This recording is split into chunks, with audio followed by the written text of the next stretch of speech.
Hello learners. Today we are going to study about displacement reaction. So what is displacement reaction? What are its types? And what are the subtypes of the types of displacement reaction? These are the topics that would be covered in this video.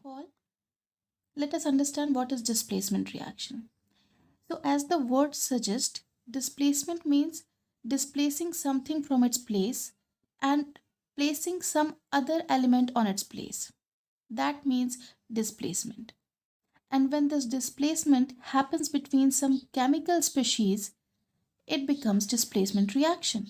This is an overview of displacement reaction and its subtypes. As you can see here, displacement reaction has two main types: single displacement reaction and double displacement reaction. Further, we will study about subtypes of double displacement reaction. Double displacement reaction has first subtype neutralization reaction, another subtype is precipitation reaction, and gas formation reaction. About what is single displacement reaction? So whenever there is the displacement of only one chemical species which is displaced by some other stronger chemical species, then that reaction is termed as single displacement reaction, because in these types of reaction only one displacement occurs. Here you can see the definition.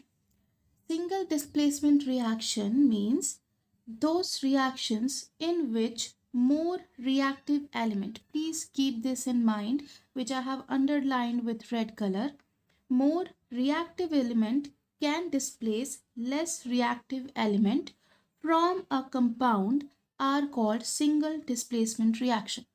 This means that in such type of reaction there must be one element and the other reactant species must be a compound. When that element and compound will react with each other, the element being more reactive will displace the lesser reactive chemical species from that compound. Let us see one example. Now students, to perform this reaction or to even know whether this equation is correct or not, or to even get sure whether this reaction will even happen or not, you should have knowledge of reactivity series. There are some very commonly used, very widely used elements which you should kept in your mind in the reactivity order. Let's have a look at it. Here is the reactivity series in which you can see that the elements written below hydrogen are less reactive than hydrogen, and elements written above hydrogen are being shown as more reactive than hydrogen. And you should learn this reactivity series. The reason is that these are the most commonly used metals. This is not the complete reactivity series. Reactivity series include so much elements in it, but we have prepared a very compact, very precise series including only the metals which are time and again used in CBSE board examinations, and the elements which you have seen in your textbooks and which are more commonly being used in laboratories for the reactions. So now when I put this example over here, zinc in solid state was reacting with copper sulfate in aqueous state, we have to first see whether even this zinc can replace this copper or not. This means zinc is written above copper and even above hydrogen. This means zinc is more reactive and it is capable of replacing copper from this copper sulfate compound. So what will happen here?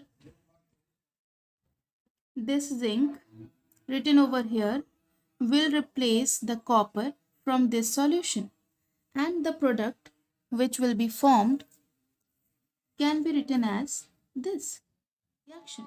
You can write the whole complete equation as zinc in solid form reacted with copper sulfate blue color solution and formed zinc sulfate which is colorless, and copper settles down at the bottom of the container having reddish brown color.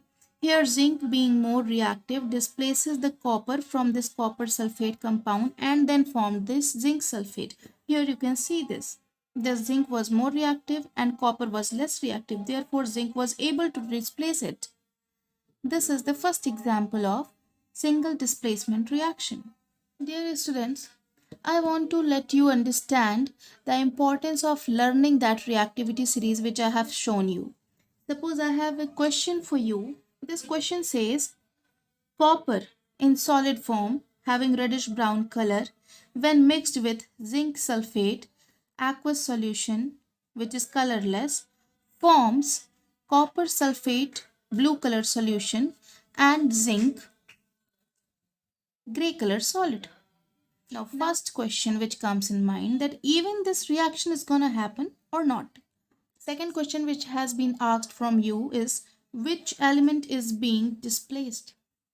So if this reaction happens, you're sure about it, then tell us which element is gonna displaced and which is the highly reactive element. That means which is the element who is capable of displacing other element.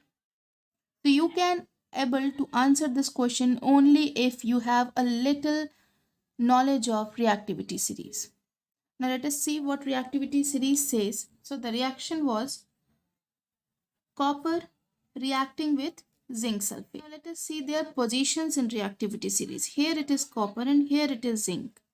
So copper is less reactive than zinc because it has been put below zinc, even below hydrogen. And also this green arrow shows that these are the elements here. These elements from copper to platinum are the elements which are very less reactive. This means copper is not being able to displace zinc from the zinc sulfate solution.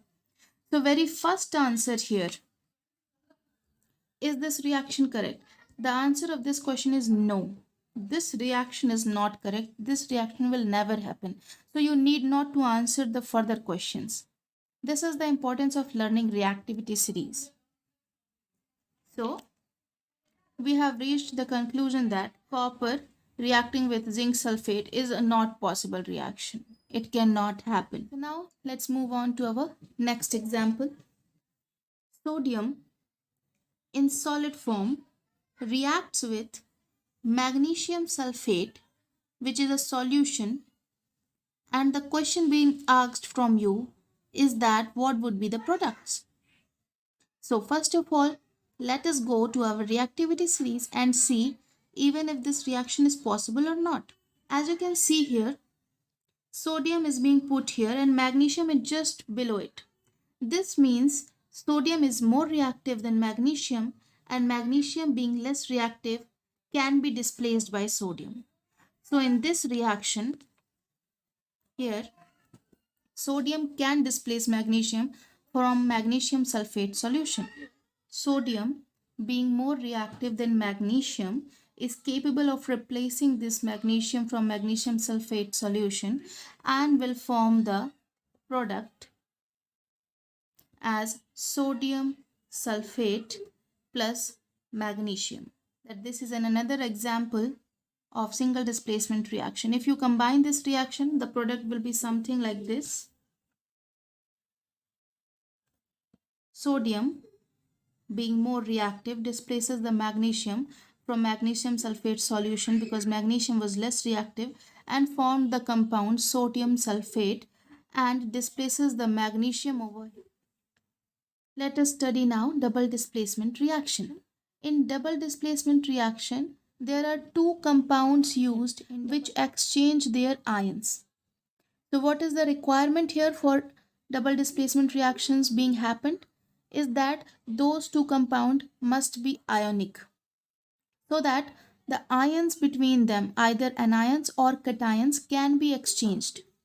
While in single displacement reaction, there was one element and one compound, and the element was highly reactive, which was able to displace the lesser reactive chemical species from that compound. While in double displacement reaction, there is exchange of ions and cations. Let us see the definition. Those reactions in which two different atoms or group of atoms displaced by other atoms or group of atoms are called double displacement reaction. So this is the definition which does not include the ion words, because either there is a displacement or exchange of group of atoms also. If you see its ionic definition, you can get a more clear concept of how double displacement reaction occurs. In double displacement reactions, two compounds exchange their ions and one of the product formed is insoluble. Of course, in double displacement reaction, no matter how many products are formed, but one product should be distinguished uniquely, means it must have some different characteristics, and on the basis of these different characteristics, double displacement reaction has further three subparts which I have already introduced you with at the beginning of this video. We will further also will study those sub different reactions in detail. Now one more thing which is important for double displacement reaction to be happen is that the compounds should be ionic. Our very first type of double displacement reaction, neutralization reaction. Now this is a very common type of reaction which we all have studied in our previous classes also, and we have been very familiar with these type of reactions. These reactions happen mostly between an acid and a base, and two products are formed. First one is a salt and another product is water. Now water is a fixed product and salt can have different characteristics based on what type of acid and what type of base you have chosen.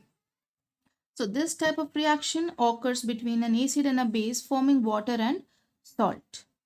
Now let us take some examples of neutralization reaction for a clearer concept. So suppose I am taking a strong acid here,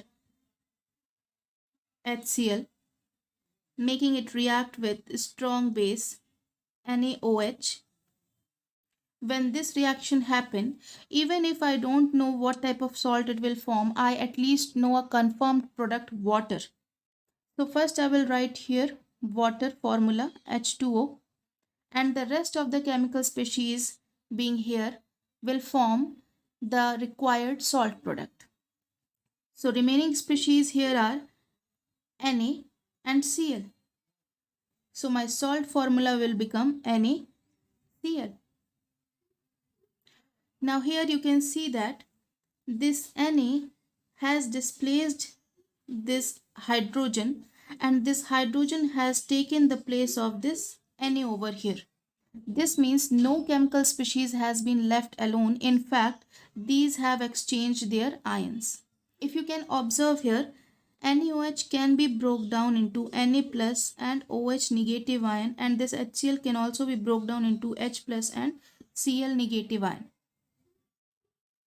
So this Na positive ion is replacing this H plus ion, and this H plus ion is taking the position of this Na plus ion. So the product formed is Na positive Cl negative plus H positive OH negative ion. HF reacting with NaOH, it will form. Now here also let us assume that I don't know what type of salt will be formed. So my confirmed product is water, and I will write here water formula.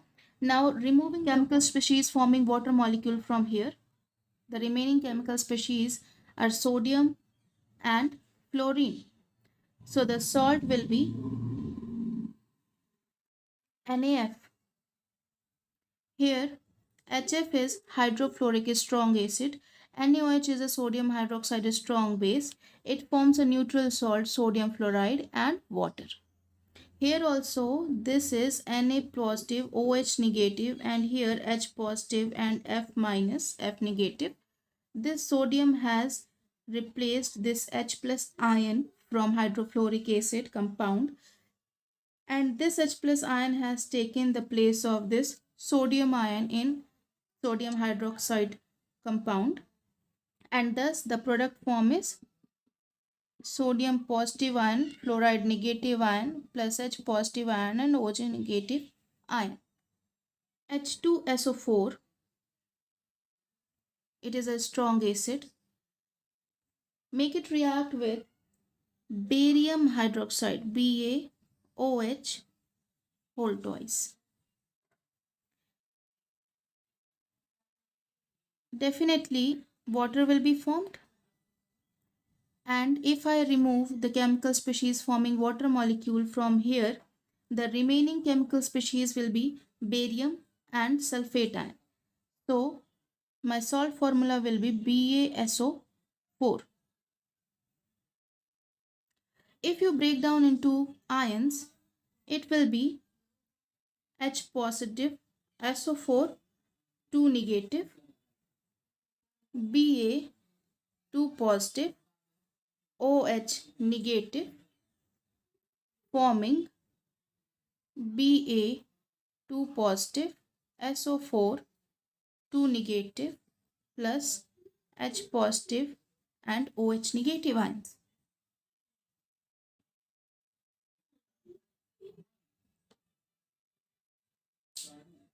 So here this barium has displaced this hydrogen from sulfuric acid compound, and this hydrogen has taken place of this barium in barium hydroxide compound. Now let us move on to another subtype of double displacement reaction, which is precipitation reaction. In precipitation reactions, there is a product which is insoluble in water and forms the precipitate. It can be filtered out. So of course there is an exchange of anions or cations. You can obviously exchange one type of ions only. Either you are exchanging only anions, or either you are only exchanging cations.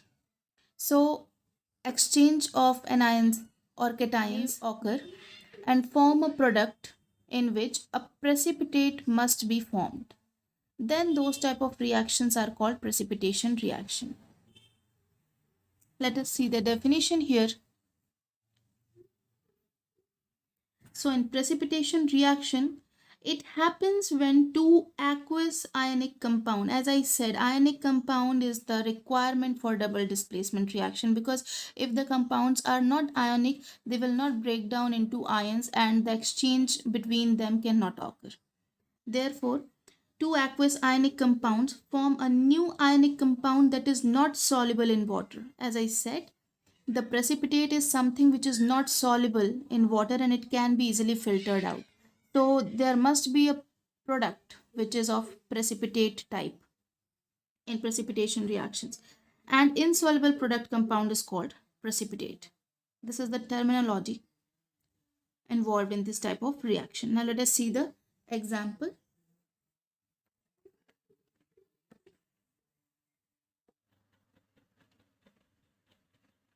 PbNO3 whole twice. The name of this product is lead nitrate. When react with potassium iodide, it gives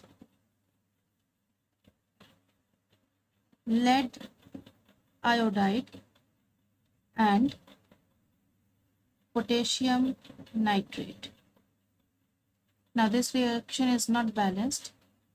So if you balance it, it will become like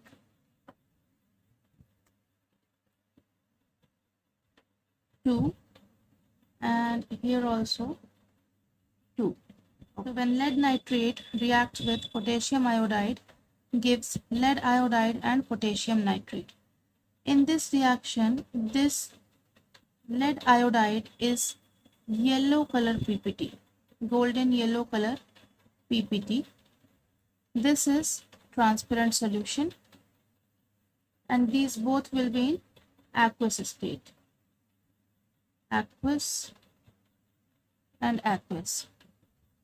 So to form a precipitate reaction, one thing which must be kept in mind is that the both compounds should be in aqueous form. Then only they will form precipitate and another product. So this was one of the important example of precipitate reaction. Now let us move on to another example of precipitate reaction, which is silver nitrate AgNO3 in aqueous form, of course, when reacts with sodium chloride, this should also be in aqueous form, will give you silver chloride. Now this will be in solid form because it's going to form the precipitate and got settled down in the container. So this will be in solid state and it has white color, white PPT. Here PPT is the short form for precipitate, and another product which will be formed is sodium nitrate, and this will be in aqueous state. Here also this lead iodide will be in solid state, only then it will form precipitate and settles down at the bottom with yellow color, and this will be in aqueous form. So these are the two very important reactions regarding to precipitate reaction. Now let us move on to gas formation reaction. So in gas formation reaction, one of the product must be a gas. This means that in product side, a gas must be evolved. Let us see some examples of gas formation reaction. Na2CO3, this stands for sodium carbonate, in solid state reacts with HCl. Sodium here is already a very reactive metal, so therefore we don't need a concentrated HCl solution here. Therefore we can write here dilute to indicate that dilute HCl is being taken for the reaction. So when sodium carbonate in solid form reacts with dilute hydrochloric acid, it will give NaCl plus H2CO3. Now this reaction is not balanced, so if we balance it, here it will come the number 2 on balancing, and here also it will be 2. Now the question arises, where's the gas here? So this compound H2CO3 hydrogen carbonate, this actually contains the hidden gas. If we broke down this compound, this whole reaction will become again Na2CO3 solid state reacts with 2 molecules of dilute HCl to form 2 molecules of sodium chloride and CO2 gas plus H2O. These two compounds were combined to form H2CO3. So when you write it like this, it actually tells you that this gas is being formed here, CO2. Another example of gas formation reaction is when 2 molecules of HCl reacts with sodium sulfide, also in aqueous form, it will provide you with H2S, hydrogen sulfide gas, and it has a rotten egg-like smell, and also one another product NaCl in aqueous form. So these were the two examples of gas formation reaction. Remember students, in all the 3 types which we have studied in double displacement reaction, first one was neutralization reaction, second one was precipitation reaction, and third one was gas formation reaction. So in gas formation reaction, one product must be a gas. In precipitation reaction, one product must be a precipitate or an insoluble particle, And in neutralization reaction, there must be the reaction between an acid and a base. So here is the end of the video. Thank you for watching.